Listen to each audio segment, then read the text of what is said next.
Hello and welcome to Ninja Prep. This is Kapil Goyal, your educator and mentor for PG physics. तो इस lecture में हम question discuss करने वाले हैं इलेक्ट्रिक पोटेंशियल। इलेक्ट्रिक पोटेंशियल के हम क्वेश्चंस डिस्कस करेंगे, क्या फॉर्मूला यूज होता है, क्या कॉन्सेप्ट यूज होंगे, वो इन क्वेश्चंस की हेल्प से हम समझने की कोशिश करेंगे। चलिए स्टार्ट करते हैं। पहला जो क्वेश्चन है उसमें बोला गया है two concentric uniformly charge sphere of radius 10 centimetre and 20 centimetre are arranged as shown in the figure. Potential difference between the sphere is. दोनों स्पेयर के बीच में पोटेंशियल डिफरेंस कितना होगा ये हमें बताना है। तो मान लेते हैं ये स्पेयर है, इसका नाम है ए, और ये स्पेयर है, इसका नाम है बी। तो दो चार्ज है यहाँ पर, एक है 10 कूलम और एक है 20 कूलम। तो सबसे पहले मैं पोटेंशियल निकाल लेता हूँ ए पर। तो ए पर एक तो इनर चार्ज की वजह से पोटेंशियल आएगा और एक आउटर चार्ज की वजह से पोटेंशियल आएगा। तो इसको मैं लिख देता हूँ, इनर चार्ज की वजह से जो आएगा वो आएगा k इंटू 10 इसका चार्ज, और रेडियस दोनों ही केस में कितनी ली जाएगी 20 सेंटीमीटर। तो मीटर में लिखेंगे तो 0.2 मीटर हो जाएगा।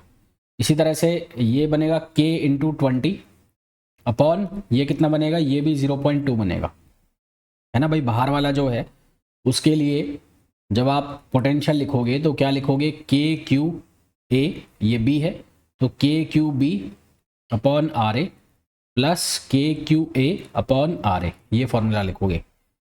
और इसी तरह से जब आप बी पर निकालोगे यानी कि अंदर वाले चार्ज पर, तो अंदर वाले चार्ज पर लिखोगे k into 10 upon 0.1 plus k into 20 upon 0.2, इस तरह से। यानी कि अंदर वाला जो चार्ज है तो अंदर वाले चार्ज की वजह से निकालोगे उस पॉइंट के ऊपर, अंदर वाले पॉइंट के ऊपर ही।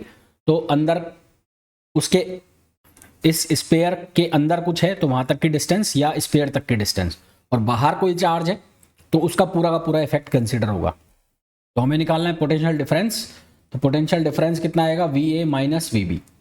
तो V A minus V B आएगा तो यहाँ देखो क्या कट जाएगा, ये कट जाएगा, 0.2 वाला कट जाएगा, ये कट जाएगा। तो बचेगा क्या आपके पास बचेगा k into 10 upon 0.2 minus k into 10 upon 0.1, ये बच जाएगा। इसको सॉल्व कर लो तो आंसर आ जाएगा कितना, 4.5। इसको सॉल्व करोगे तो आंसर आएगा 4.5 into 10 power 11 volt.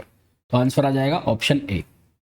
Next, if electric potential of inner shell is 10 volt and that of outer shell is 5 volt. Electric potential of the inner shell, inner shell का यानी कि ये अगर इनर शेल है, इसको मैं नाम दूं ए और ये है बी। तो वी ए जो है इसके ऊपर चार्ज लेट सपोज वो है क्यू ए, और इसके ऊपर चार्ज जो है वो क्यू बी है। तो इनर शेल पर कितना होगा, वो होगा k q a upon r ए, या ए रेडियस है तो ए ही लिख देता हूँ, ए, और प्लस ये कितना होगा k q b upon B, ये तो हो गया इनर शेल पर, जो कि वैल्यू दे रखी 10 वोल्ट। और बाहर वाले के ऊपर जो पोटेंशियल होगा वो कितना होगा, k q a upon b plus k q b upon b, जो कि कितना गिवन है 5 वोल्ट। हमें बोला है कहाँ पर निकालना है, सेंटर पर। तो सेंटर पर उतना ही होगा जितना इनर शेल पर है, तो ये बराबर होगा कहाँ पर, सेंटर पर। तो सेंटर पर जो पोटेंशियल है वो किसके बराबर होगा, जो इनर शेल पर पोटेंशियल है, यानी कि कितना 10 वोल्ट। तो आंसर कितना आ जाएगा, 10 वोल्ट आ जाएगा। Next, the figure given below shows 3 circular arcs. 3 circular arc बन रहे हैं। एक बन रहा है कितने का, एक पे चार्ज है ये वाला, ये आर्क बन रहा है एक, ये एक बन रहा है ये वाला, और एक बन रहा है ये वाला। तो नेट इलेक्ट्रिक पोटेंशियल निकालना है सेंटर पर। तो नेट इलेक्ट्रिक पोटेंशियल होगा, मान लो ये है 1, ये है 2 और ये है 3। तो बराबर हो जाएगा V1 plus V2 plus V3। तो V1 जो होगा वो कितना होगा, के क्यू अपॉन आर। यहाँ पर साइन के साथ लेना है क्योंकि जो पोटेंशियल है वो स्केलर क्वांटिटी है। पोटेंशियल जो है वो कौन सी क्वांटिटी होता है, स्केलर, और स्केलर क्वांटिटी होता है तो किसके साथ लेना है, साइन के साथ लेना है, चार्ज को साइन के साथ। दूसरा निकालना है V2। तो V2 कितना हो जाएगा, माइनस के 2Q अपॉन आर, और तीसरा निकालना है 3Q वाला, तो ये हो जाएगा 3KQ अपॉन आर। तो यहाँ से इनको ऐड कर दो, ऐड करोगे तो क्या बनेगा, ये बनेगा KQ अपॉन आर, ये बनेगा माइनस 2KQ अपॉन आर, और ये बनेगा प्लस 3KQ अपॉन आर। तो ये हमारे पास जो आंसर बनेगा वो बनेगा 2KQ अपॉन आर। अब K को हम लिख देंगे 1/4 पाई एप्सिलॉन नॉट, तो ये बच जाएगा Q upon 2 pi epsilon naught r. तो आंसर आ जाएगा हमारे पास Q अपॉन 2πε0r, जो कि ऑप्शन हो जाएगा ए। नेक्स्ट क्वेश्चन पे आओ। नेक्स्ट क्वेश्चन में बोला है a distance of 5 centimetre and 10 centimetre outward from the surface of uniformly charge solid sphere. तो एक सॉलिड स्फीयर है, मान लिया ये कोई, तो यहाँ से ये इसकी रेडियस हो गई r। तो एक तो यहाँ से 5 सेंटीमीटर डिस्टेंस है, 5 सेंटीमीटर ये हो गई, और एक डिस्टेंस कोई 10 सेंटीमीटर है, तो 10 सेंटीमीटर की डिस्टेंस ये हो गई। तो 5 सेंटीमीटर वाली जो डिस्टेंस है उसके ऊपर पोटेंशियल दे रखा है 100 वोल्ट, और 10 सेंटीमीटर वाली डिस्टेंस पर पोटेंशियल दे रखा है 75 वोल्ट। तो पहले तो यहाँ से यहाँ तक का जो पोटेंशियल है उसको मैं स्टैंडर्ड फॉर्म में लिखूँ तो क्या लिखूंगा, k q upon r plus r equals to b. तो पहला कंडीशन में लगा लेता हूँ, when r equals to 5 centimetre, 5 centimetre तो पोटेंशियल कितना आ रहा है, 100 वोल्ट आ रहा है। तो 5 सेंटीमीटर का मतलब 0.05, तो ये कितना बनेगा, ये बनेगा k q upon r plus 0.05 equals to, ये हो गया 100 वोल्ट, ये हो गया इक्वेशन फर्स्ट। इसी तरह से दूसरा बन जाएगा k q upon r plus 10 centimetre हो जाएगा 0.1, तो ये हो जाएगा 75 वोल्ट, ये हो गया इक्वेशन सेकंड। तो अब डिवाइड कर दो, डिवाइड करोगे तो ये बनेगा r plus 0.1 upon r plus 0.05 और 100 अपॉन 75। तो इसका क्रॉस मल्टीप्लिकेशन होगा तो ये बनेगा 75R, और ये बन जाएगा 7.5, ये हो जाएगा 100R, और प्लस यहाँ पर आ जाएगा कितना, 100 इंटू 0.05, तो ये बनेगा 5, ये बन जाएगा 5। तो यहाँ से हम सॉल्व करेंगे और किसकी वैल्यू निकाल लेंगे, R की वैल्यू निकाल लेंगे ना। इसको हम सॉल्व करेंगे, यहाँ से R की वैल्यू आएगी, और R की वैल्यू हमारे पास आएगी 1/10 मीटर। ये R की वैल्यू आ गई, इसकी वैल्यू आ गई R की। अब k q upon r plus r, ये था हमारे पास 100 वोल्ट। कब था, जब ये R की वैल्यू 0.05 थी, तो ये R की वैल्यू कितनी थी, 0.05। तो ये कितना हो गया, के क्यू 0.05 ही थे ना, हाँ 0.05 थी, तो ये वैल्यू थी 100 वोल्ट। तो यहाँ से ये वैल्यू को जब हम सॉल्व करेंगे तो के क्यू अपॉन आर की वैल्यू कितनी, 1/10, 1/10 का मतलब हो गया 0.1, और प्लस 0.05 इक्वल्स टू, ये हो गया 100 वोल्ट। तो यहाँ से के क्यू इक्वल्स टू 0.05 और 0.1, तो यहाँ से के क्यू की वैल्यू आ जाएगी कितनी, 15। के क्यू की वैल्यू आ गई 15 आ गई, और के क्यू की वैल्यू 15 आ गई, तो क्यू की वैल्यू कितनी होगी, 15 अपॉन के, और 15 के की वैल्यू कितनी, 9 इंटू 10 पावर 9। तो यहाँ से क्यू की वैल्यू बन गई 5/3 इंटू 10 पावर 9। अब हम पोटेंशियल निकाल लेंगे कहाँ पर, सरफेस पर।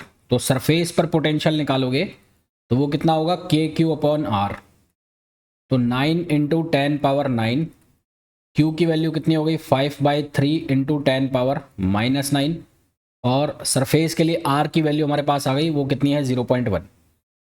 तो यहाँ से सरफेस के ऊपर पोटेंशियल आ जाएगा, सरफेस के ऊपर पोटेंशियल कितना आ जाएगा, ये 3 टाइम्स कैंसिल हो गया, तो 15, और 10 पावर -9 से 10 पावर -9 खत्म, तो यहाँ से 150 आ जाएगा ये।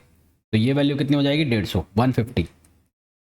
तो सरफेस के ऊपर पोटेंशियल आ गया 150। हमें कहाँ निकालना है, सेंटर पर। तो सेंटर के ऊपर सॉलिड स्फीयर में, जो स्फीयर में पोटेंशियल होता है उसकी वैल्यू होती है 3KQ अपॉन 2R, ये बराबर होता है ब्रैकेट में 3 - R² upon R²। At centre, centre के ऊपर निकालोगे तो R की वैल्यू 0, तो V सेंटर, तो वैल्यू कितनी हो जाएगी, 3KQ अपॉन 2R। ठीक है, KQ अपॉन R की वैल्यू हमने निकाल ली है, तो ये हो गया 3/2, KQ अपॉन R की वैल्यू हमने निकाल ली है, कितना आ गया, 150। तो यहाँ से कितना आ जाएगा, 225। तो आंसर हमारे पास हो जाएगा 225 वोल्ट, जो कि आंसर हो जाएगा कौन सा, ऑप्शन 4, डी ऑप्शन हो जाएगा। नेक्स्ट,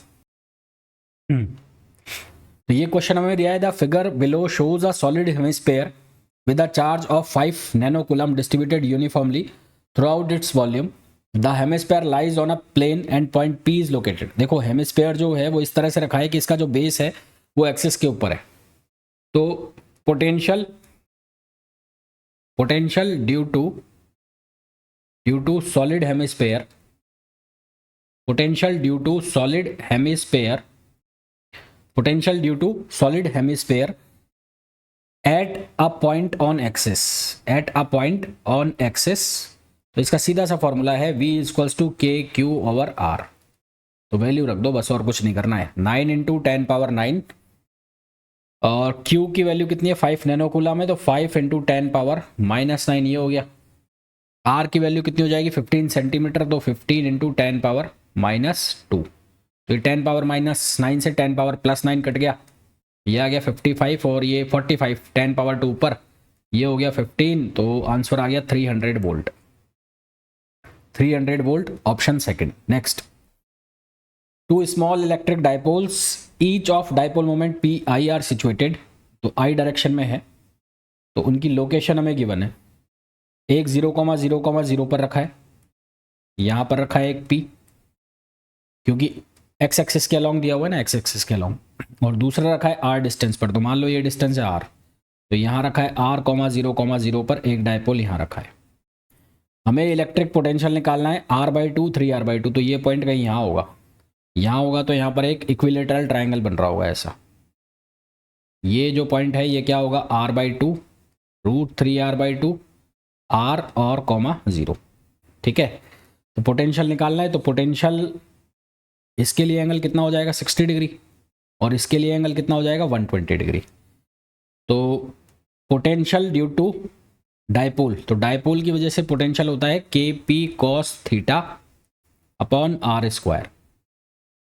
तो नेट पोटेंशियल जो होगा वो होगा V1 + V2, और पोटेंशियल जो है वो स्केलर क्वांटिटी है, तो पहले वाले की वजह से इस वाले की वजह से KP, और एंगल कितना हो गया cos 60 डिग्री, जनरल पॉइंट के ऊपर बात हो रही है, एट एनी जनरल पॉइंट, और R² का R², और दूसरे वाले की वजह से KP cos 120 डिग्री और R² का R²।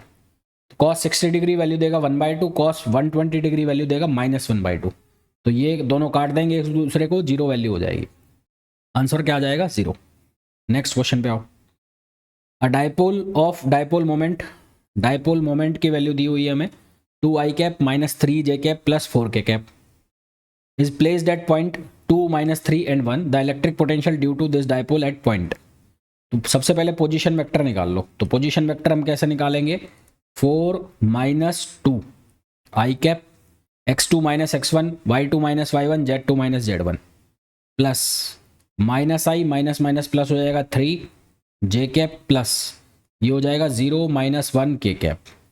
तो यहाँ से r वेक्टर की वैल्यू आ जाएगी कितनी 2i cap plus 2j cap और -k कैप। ये हमारे पास पोजीशन वेक्टर आ गया, और डाइपोल मोमेंट जो है वो ऑलरेडी हमारे पास है, वो है 2i cap -3j cap plus 4k cap. तो पोटेंशियल ड्यू टू डाइपोल उसको हम ऐसे भी लिखते हैं KP.R अपॉन R³। तो इनका आपको क्या करना पड़ेगा, डॉट प्रोडक्ट कराना पड़ेगा। तो K की वैल्यू कितनी 9 इंटू 10 पावर 9, ये तो K की वैल्यू हो गई। इन दोनों का डॉट प्रोडक्ट कराओ, तो 2 का 2 से कितना होगा 4, 3 का -2 से -3 का 2 से कितना हो जाएगा 6, और -1 का 4 से कितना हो जाएगा -4। ये डॉट प्रोडक्ट हो गया, और इसका मैग्नीट्यूड भी चाहिए हमें क्योंकि R³ करना है। तो इसका मैग्नीट्यूड क्या बनेगा, ये बन जाएगा यहाँ पर 2 का स्क्वायर 4, 3 का स्क्वायर 9 प्लस 4 का स्क्वायर 16। नहीं ये तो P है ना, हमें तो R का चाहिए, R का।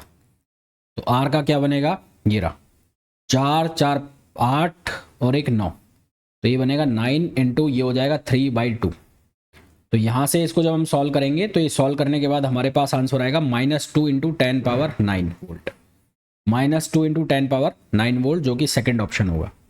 Next, find out work done by the electric potential field in shifting a point charge 4√2/27 microcoulomb from P to S। यहाँ से लेके जा रहे हो यहाँ से और यहाँ तक।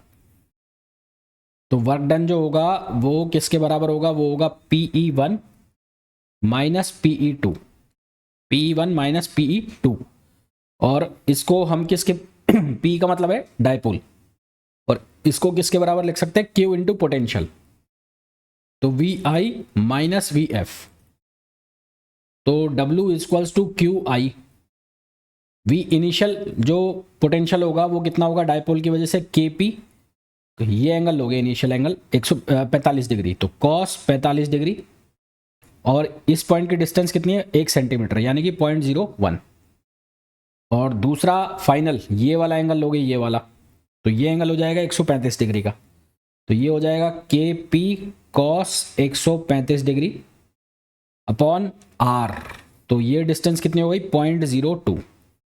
0.02, तो यहाँ आप वैल्यू रखो आंसर निकाल लो, तो वैल्यू रख के आंसर जब निकालोगे तो कितना आएगा 100/3, तो ये आंसर कितना आ जाएगा 100/3 joule.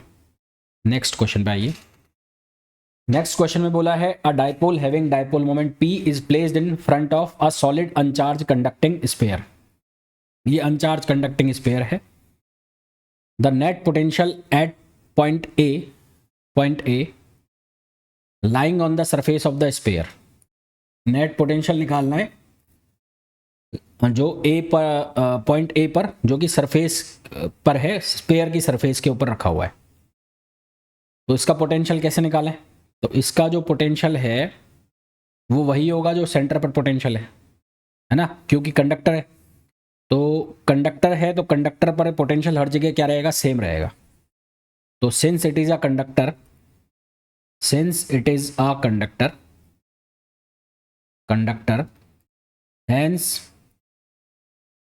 potential is same everywhere, तो हर जगह पोटेंशियल क्या रहेगा सेम रहेगा, यानी कि सेंटर पर जो पोटेंशियल होगा वही पोटेंशियल कहाँ पर होगा ए पर। तो मैं सेंटर पर पोटेंशियल निकाल लेता हूँ, तो सेंटर पर पोटेंशियल कैसे निकालेंगे, ड्यू टू डाइपोल, तो डाइपोल की वजह से क्या आएगा वो आएगा KP अपॉन R स्क्वायर, KP अपॉन R स्क्वायर, तो ये डिस्टेंस निकालने हैं, तो ये डिस्टेंस कैसे निकालें,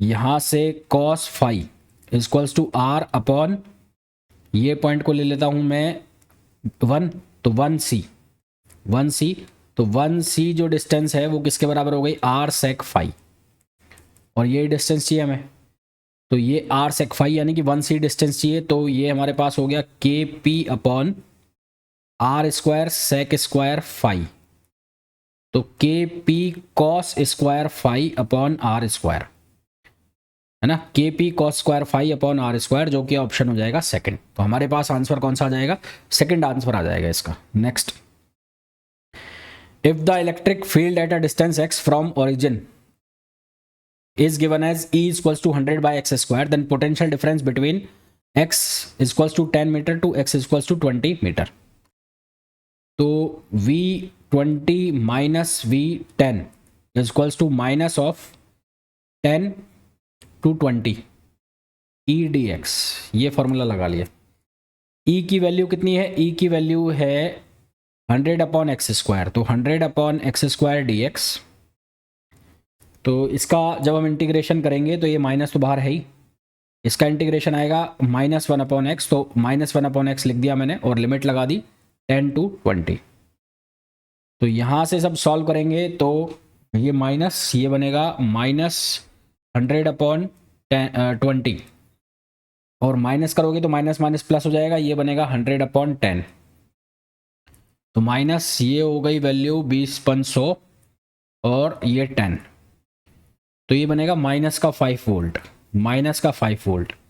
तो हमारा जो आंसर है वो आया V20 minus V10 equals to, answer आया -5 वोल्ट। अब -5 है नहीं तो हम निकाल लेंगे V10 माइनस V20, वो कितना आ जाएगा 5 वोल्ट।